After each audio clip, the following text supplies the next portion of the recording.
warahmatullahi wabarakatuh. Selamat datang di podcast kami, Tak Kenal Maka Tak Sayang.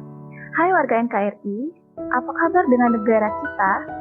Kali ini saya Milda dan rekan saya Christine akan bertanya-tanya dan juga berdiskusi bersama dengan Mas Ayun dan juga Mas Dimas selaku calon pelayan masyarakat alias CPNS di Lokapom Kabupaten Sambas.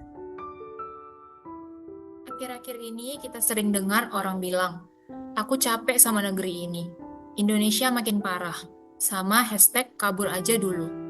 Menurut Mas-Mas nih, kenapa ya kita bisa sampai kehilangan rasa cinta sama tanah air sendiri? Oke, menurut saya fenomena ini sangat relevan karena di masa modern ini banyak warga negara Indonesia yang kurang mengenal secara mendalam sejarah dan perjuangan bangsa. Indonesia gelap, fenomena kabur aja dulu, itu adalah hal yang udah biasa saat seseorang kurang mengenal bangsanya sendiri. Ketika mereka kurang mengenal bangsa sendiri, wajar jika rasa cinta dan kepedulian menjadi rapuh serta mudah hancur.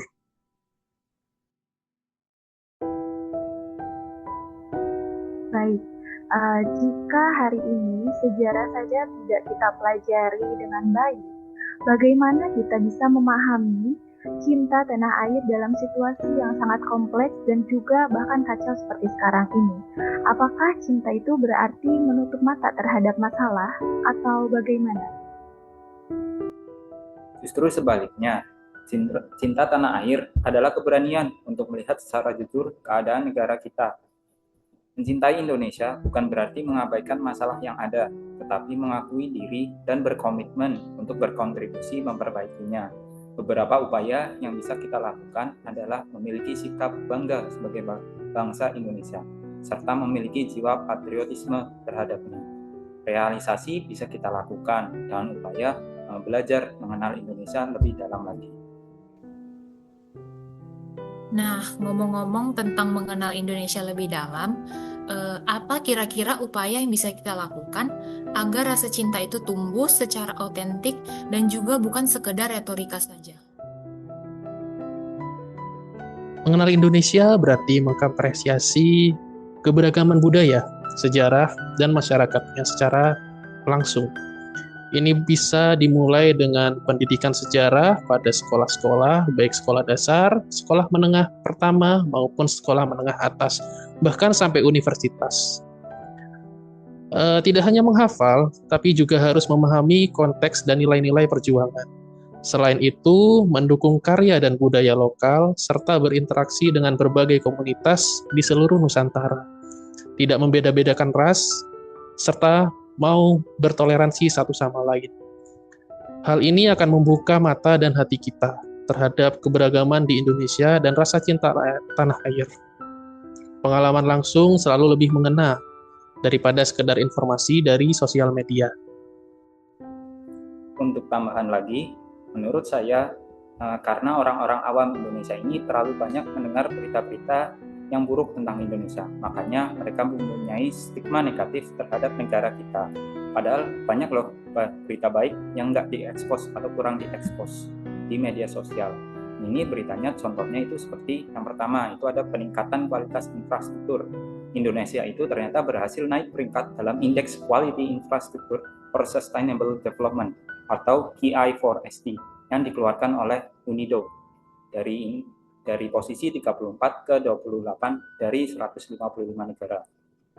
Sementara itu, di ASEAN juga Indonesia berada di peringkat kedua dan juga mendapatkan peringkat tinggi di kawasan Asia Timur dan Pasifik dan APEC. Kemudian selain infrastruktur, Indonesia juga meraih medali emas yang diraih oleh tim Dragon Boat Indonesia pada cabang Dragon Boat yang untuk pertama kalinya masuk ke program resmi di The World Games Chengdu 2025. Kemudian di bidang ilmiah, baru-baru ini dua ilmuwan muda asal Indonesia, Juan Leonardo dan Fahrul Nurkolis, menemukan senyawa baru bernama Juan Leoxy fahrulanoside dengan rumus kimia C12H23NO9.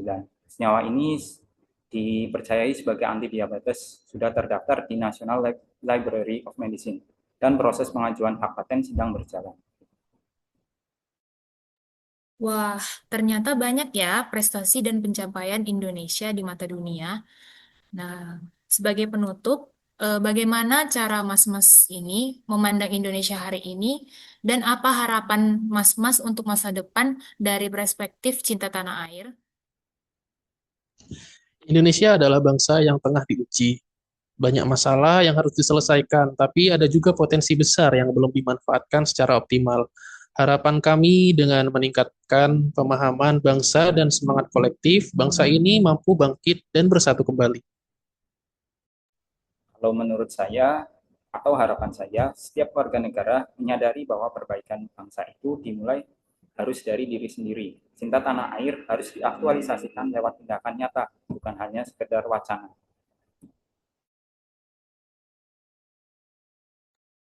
Nah, dan tentunya kita berharap agar generasi muda tidak kehilangan akar budayanya, agar cinta tanah air tumbuh dari pengenalan yang tulus, bukan hanya sekedar patriotisme simbolik. Baik, terima kasih atas pandangan yang sangat mencerahkan dari Mas Dimas, Mas Ayu, dan juga Christine. Semoga diskusi ini bisa menginspirasi kita semua untuk lebih mengenal dan juga menyayangi Indonesia, terutama di saat negeri ini yang sedang menghadapi tantangan besar. Baik, sebelum kita akhiri podcast ini, izinkan saya menutupnya dengan beberapa kata-kata. Pernahkah kamu menatap tanah ini? Bukan dengan mata, tapi dengan hati. Indonesia terluka, letih, tapi masih berdiri. Di balik gemuruh demo, tumpukan janji, dan wajah-wajah kecewa. Masih ada tanah yang subur, masih ada anak kecil yang tertawa meski lapar. Kita bilang negeri ini kacau, tapi apakah kita sungguh mengenalnya? Atau hanya menghakiminya dari jauh? Tak kenal maka tak sayang katanya. Tapi, kapan terakhir kali kita benar-benar mengenal Indonesia?